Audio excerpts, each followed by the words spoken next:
Assalamu alaikum students in C++.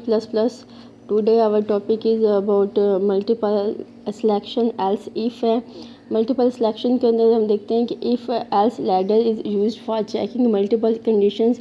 If the first condition will not satisfy, compiler will jump to else block and check the next condition whether it is true or not and so on.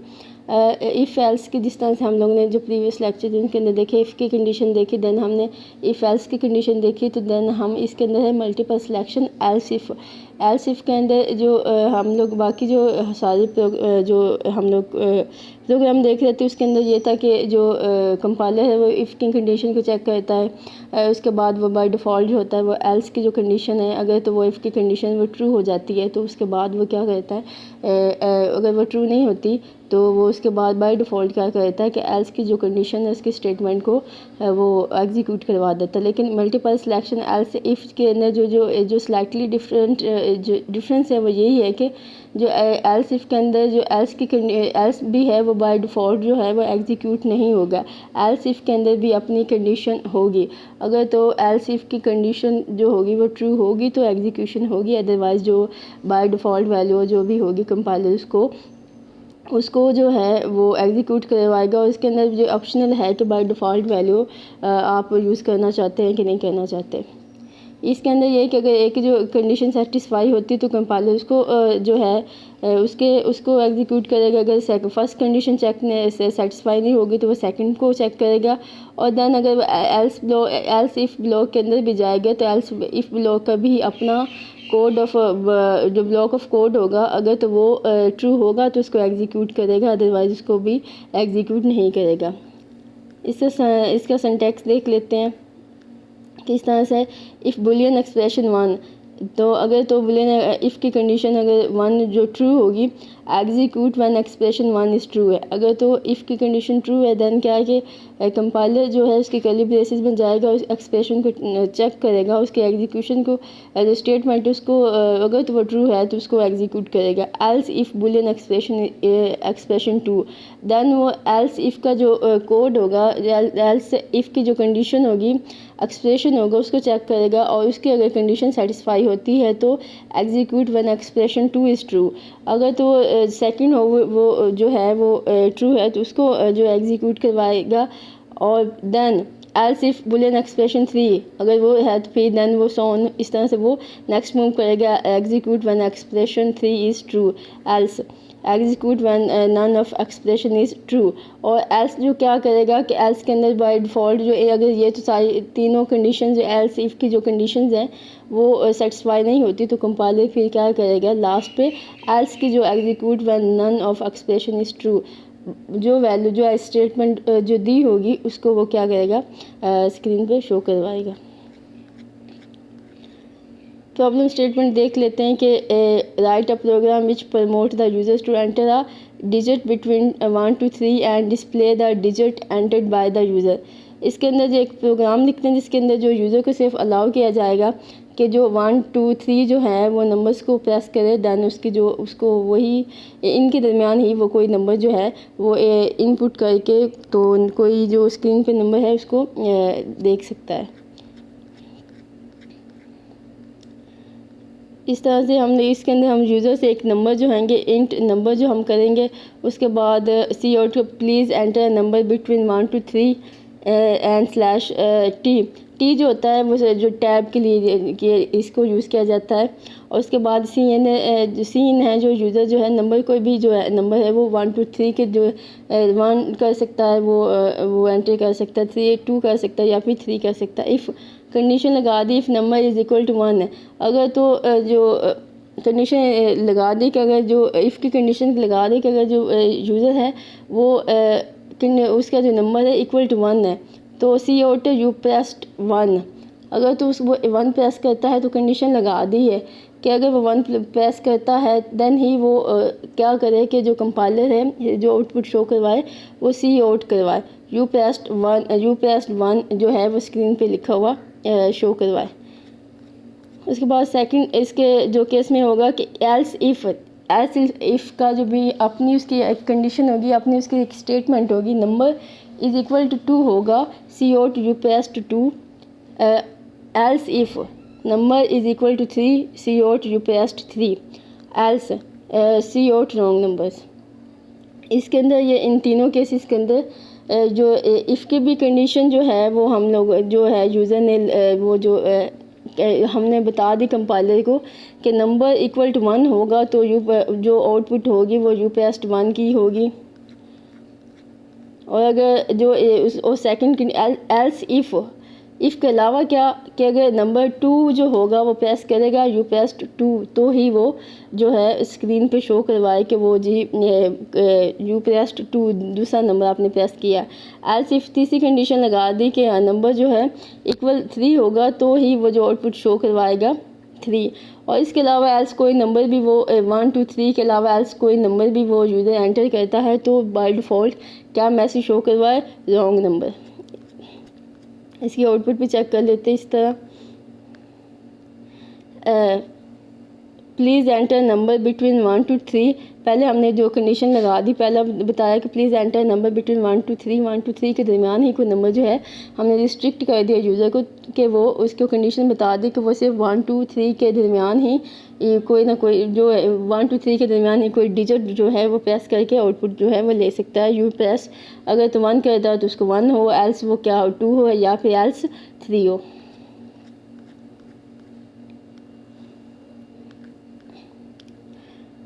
Problem statement हम देख लेते हैं कि the marks obtained by student in 5 different subjects are input by the user. The student gets are division as per the following rules. हम एक student के marks 5 marks जो हैं उसके देख लेते हैं कि 5 मार्क्स जो है उसने 5 सब्जेक्ट्स में से वो कितने ले, तो उसके इन जो और हम कंडीशन लगा देंगे कि percentage above or equal to 60 तो इसका प्रिंट कर दे। First division percentage between 50 and 59, second division है परसेंटेज बिटवीन 40 एंड 49 है, थर्ड डिवीजन है परसेंटेज लेस देन 40 है तो देन प्रिंट करवा दे फेल। इसके अंदर जो हम लोग जो इंट करेंगे subject 1, subject 2, subject 3, subject 4, subject 5, then हम एक जो इसका और वेरिएबल ले लेंगे उसको हमने नाम दे दिया परसेंटेज का। तो सी आउट करवाएंगे enter marks of 5 subjects. 5 subject के जो मार्क्स हैं हम लोग सी इन करवाएंगे, सी इन यूज़र से हम लोग मार्क्स लेंगे 5 सब्जेक्ट के, वो कुछ भी और उसके बाद परसेंटेज है उसके अंदर हम लोग इसकी जो वैल्यू को हम लोग स्टोर करेंगे। Subject +1 +2 +3 +4 +5 divisible divide by 5। If हमने कंडीशन लगा दी if percentage greater and equal to 60 C out first division, else if percentage 50 percentage greater is equal to 50 C out second division, else if percentage greater and equal to 40 है और C out third division, else C out sorry you are fail. इन conditions के अलावा अगर कोई भी जो हमने रिस्ट्रिक्ट कर दिया उसको कंडीशन बता दी, इफ़ की भी बता दी, एल्स इफ़ की भी बता दी, मीन कि सब के अपने ब्लॉक ऑफ स्टेटमेंट्स हैं जो सब की अगर एक पास होता है उसको कर दे, दैन जो कंपाइलर नेक्स्ट पे अगर एक सेटिस्फाई होती है तो उसको एग्जीक्यूट कर दे, नहीं तो कंपाइलर जो है नेक्स्ट पे मूव करे उसको कर दे। दैन अगर इनमें से कोई भी नहीं तो एल्स क्या करे सॉरी यू आर फेल की जो इसकी जो बाय डिफ़ॉल्ट हमने एल्स की जो उसकी जो वैल्यू सेट की है वो स्क्रीन पे दिखा दे। इसके अंदर 5 मार्क्स जो हैं enter marks of 5 subjects then है। उसके बाद इसकी जो आउटपुट है लाइक फर्स्ट डिवीजन अगर तो वो 50 60 है तो हम जिस तरह से हमने बता दिया अगर तो वो 50 60 के अकॉर्डिंग है तो प्रिंट करवा दे फर्स्ट डिवीजन।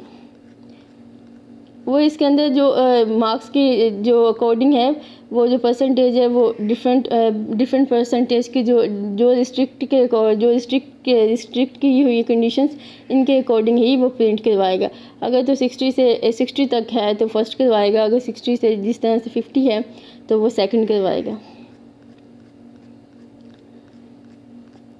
मल्टीपल सिलेक्शन के अंदर क्या है कि मल्टीपल सिलेक्शन को एल्स इफ़ के कंडीशन के साथ भी इसका प्रोग्राम बनाया जाता है, लेकिन मोस्टली इसके अंदर जो स्विच है उसको यूज़ किया जाता है। स्विच क्या है, the nested if else statement allows you to execute a block code among many alternatives if you are checking on the value of a single variable in nested if else statement it is better to use switch statement.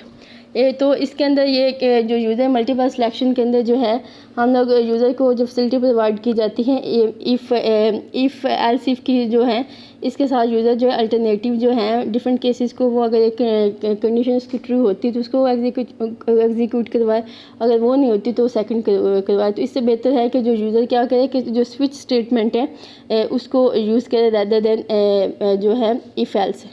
The switch statement is often faster than nested if else, not always. Also, the syntax of switch statement is cleaner and easier to understand. तो if else का जो code लिखा जाता है वो lengthy होता है, then इससे बेटर है कि जो स्विच स्टेटमेंट है वो भी क्या डोनेट कर रही होती हैं उसको इफ़ एल्स की कंडीशंस को ही सेटिस्फाई कर रही होती हैं, इसी के ही काउंटिंग काम कर रही होती है। लेकिन ये होती है कि ये इसके अंदर जो ब्लॉक ऑफ जो कोड होता है उसकी एग्जीक्यूशन जो होती है वो फास्टर होती है।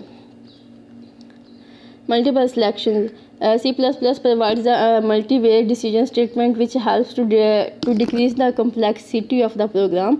Switch case statement is best way to deal with the else if nesting. तो एल्स इफ़ नेस्टिंग जो है मीन के एल्स इफ़ के अंदर एल्स इफ़ की जो कंडीशंस लगाई जाती हैं उनसे ज़्यादा बेटर है कि इसके अंदर जो स्विच के जो ब्लॉक ऑफ जो कोड्स हैं उनकी जो एग्जीक्यूशन है वो फास्टर जो है परफॉर्म करती हैं। इसके अंदर जो इसका syntax C++ switch case syntax देख लेते हैं कि क्या है। इसके अंदर स्विच के अंदर जो होगा स्विच किस तरह से काम करे, किस तरह से इसका सिंटैक्स है। इसके अंदर हम स्विच जो है होगा स्विच लिखे अंदर, इसके बाद एक्सप्रेशन, उसके बाद केस वैल्यू 1 और उसके बाद सेमीकोलन, उसके बाद बॉडी कुछ भी हो सकती है और उसके बाद ब्रेक का जो है वो हम लोग इसके अंदर कीवर्ड यूज़ करेंगे। उसके बाद लास्ट पे टर्मिनेटर यूज़ करेंगे। इस तरह केस वैल्यू 2 बॉडी 2 उसके बाद ब्रेक और उसके बाद इस तरह मल्टीपल जो है वो स्विच केसेस हो सकती हैं जिनको हम लोग इस तरह से डोनेट करेंगे। उस तरह से इनका सिंटैक्स हम लोग किसी भी प्रोग्राम के अंदर C++ के प्रोग्राम के अंदर लिखेंगे। इस तरह से फ्लो डायग्राम अगर हम इसकी देखते हैं तो स्विच स्टेटमेंट के अंदर जो स्विच होगा उसके अंदर केस 1 होगा, स्टेटमेंट होगी, दैन ब्रेक होगा। इस तरह केस 2 होगा, स्टेटमेंट होगी, दैन ब्रेक होगा। उसके बाद केस 3 होगा, स्टेटमेंट 3 ब्रेक और उसके बाद स्टेटमेंट जो भी लास्ट पे बाय डिफ़ॉल्ट सेट की गई हो। इसके अंदर जो है स्विच स्टेटमेंट जिस तरह से केस कांस्टेंट इसके अंदर जो वैल्यूज़ होंगी कोई भी एक्सप्रेशन की इसके अंदर जो फॉल्ट जो फ्लोट वैल्यूज़ है उनको यूज़ नहीं किया जाता स्विच स्टेटमेंट के अंदर।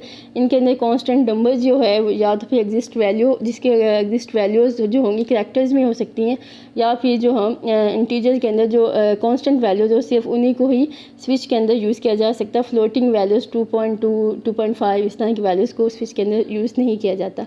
केस कांस्टेंट 1 है, code to be executed if n is equal to constant 1। उसके बाद ब्रेक है, इसके बाद केस कांस्टेंट 2 है, कांस्टेंट 2 है, code to be executed if n is equal to constant 2 then break. Default value कुछ भी जो डिफ़ॉल्ट इसके अंदर ऑप्शनल है, डिफ़ॉल्ट वैल्यू को आप लोग इसके अंदर रख भी सकते हैं और डिफ़ॉल्ट वैल्यू को आपको स्विच के प्रोग्राम के अंदर ना भी रखें तो इसके अंदर जो ऑप्शनल है code to be executed if n does not match any constant. C++ switch case syntax जिस तरह से मैं आपको ऊपर बता चुकी हूँ कि इसके अंदर जो है when a case constant is found that matches the switch expression control of the program passes to the block of code associated with that case। तो स्विच स्टेटमेंट के अंदर से वही ब्लॉक ऑफ कोड जो है एग्जीक्यूट होगा जो condition के साथ मैच करेगा, बाकी जो है दूसरा कोड जो है वो एग्जीक्यूट नहीं करेगा। In the above pseudo code suppose that value of n is equal to constant 2 the compiler will execute the block of code associated with the case statement until the end of a switch block or until the break statement is encountered। जब तक जो है value सही होती जाएगी आपका block of code जो है कंडीशन सेटिस्फाई होगी तब तक जो क्या है कि उसका आपका जो स्विच स्टेटमेंट की एग्जीक्यूशन होगी देन वो आपका जो ब्लॉक ऑफ कोड जो सेटिस्फैक्शन है उसकी कंडीशन नहीं होगी तो वो क्या करेगा उसका जो ब्लॉक ऑफ कोड जो होगा उसको वो ब्रेक कर देगा। देन कंपाइलर नेक्स्ट जो उसका जो कंडीशन होगी नेक्स्ट ब्लॉक ऑफ कोड जो होगा वहाँ पे मूव कर जाएगा।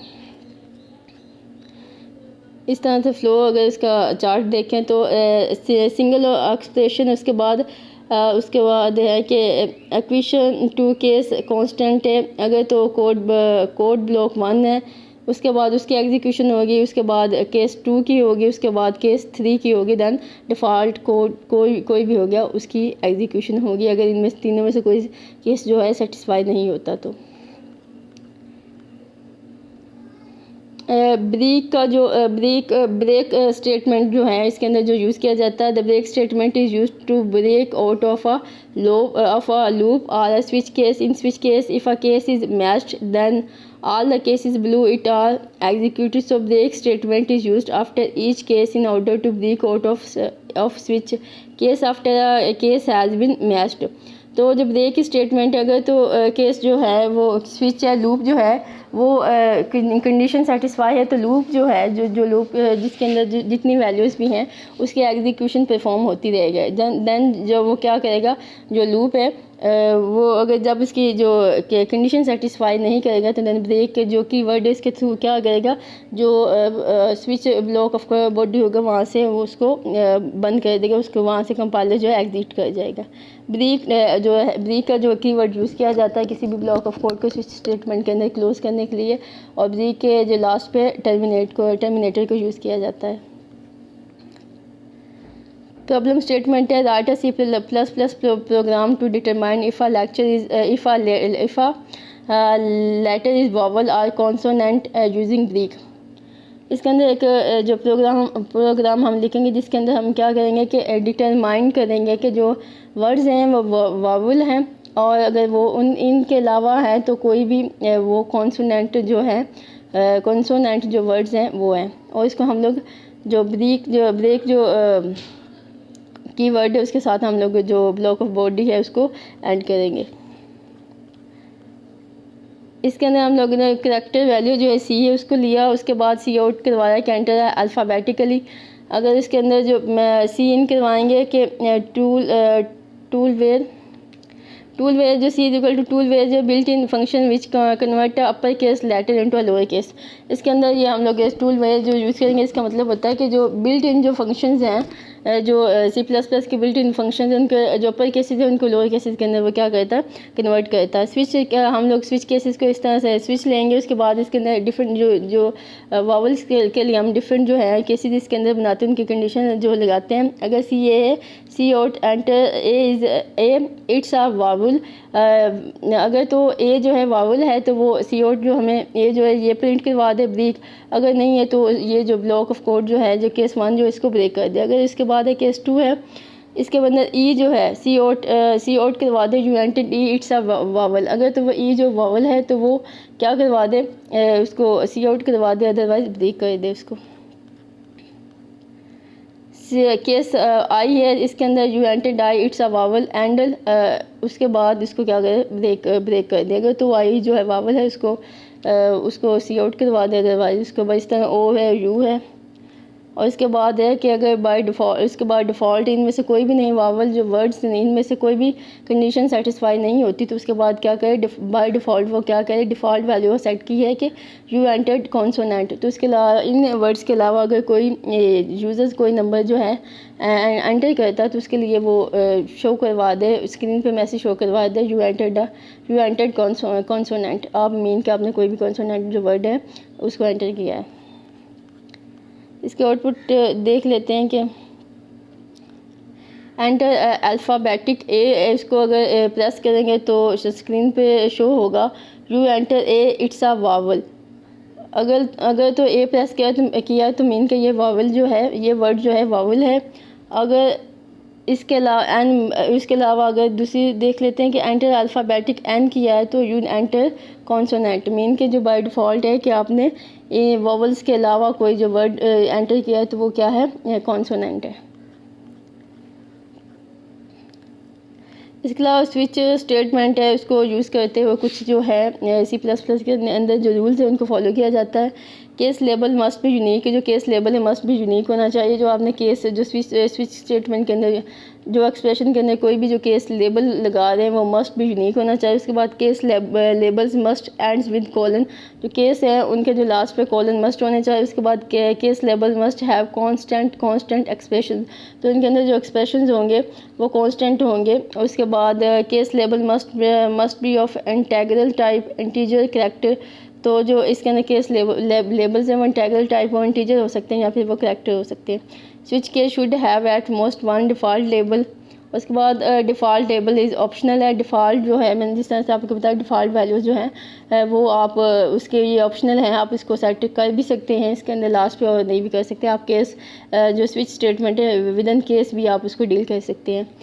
Default can be placed anywhere in the switch, तो डिफ़ॉल्ट जो है वो किसी भी जो एक ब्लॉक ऑफ कोड उसके बाद भी इसको एक ब्लॉक के बाद भी यूज़ किया जा सकता है और सारे केसेस के लास्ट पे भी यूज़ किया जा सकता है। और एक या एक से ज़्यादा जो केस एक से ज़्यादा केसेस के बाद भी डिफ़ॉल्ट वैल्यू को सेट किया जा सकता है। मीन कि आपने दो केसेस है उनको जो आउटपुट करवाए देन आप उसके बाद उनके कोई डिफ़ॉल्ट वैल्यू सेट कर सकते हैं। दैन नेक्स्ट 2 ब्लॉक जो होंगे उनकी वैल्यूज़ होंगी, दैन जो होगी डिफ़ॉल्ट वैल्यूज़ होगी। इस तरह आप इनको एंड पे भी कर सकते हो। डिफ़ॉल्ट वैल्यू को प्रोग्राम के अंदर भी डिफरेंट प्लेसेस पे आप उसको सेट कर सकते हैं।